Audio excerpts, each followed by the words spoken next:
এক মুহূর্তেই সমুদ্র থেকে গিলে ফেলে ১২,০০০ লিটার পানি। তারপর আকাশ ফাটিয়ে ঝড়ের মতো ছুড়ে দেয় আগুনের বুকে।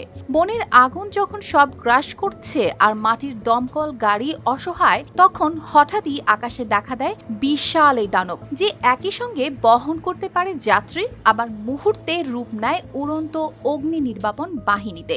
এটাই রাশিয়ার তৈরি ভয়ঙ্কর আকাশ দানব বেরিয়ে V200 অলটাইর। রাশিয়ার তাগানরগ শহরে তৈরি এই বিমান যেন পানির রাজা, কারণ পৃথিবীর খুব কম উড়োজাহাজ আছে যেটি আকাশ থেকে নামতে পারে সরাসরি সমুদ্র বা হ্রদের বুকে। এই বিমানের প্রথম উড্ডয়ন হয় প্রায় ২৭ বছর আগে। তখন থেকে এটি বিশ্বজুড়ে পরিচিত হয় এক বহুমুখী উড়োজাহাজ হিসেবে, আর পানির উপর ভেসে থেকেই গিলে নেয় ৩টা বড় ফায়ার সার্ভিস ট্রাকের সমান পানি।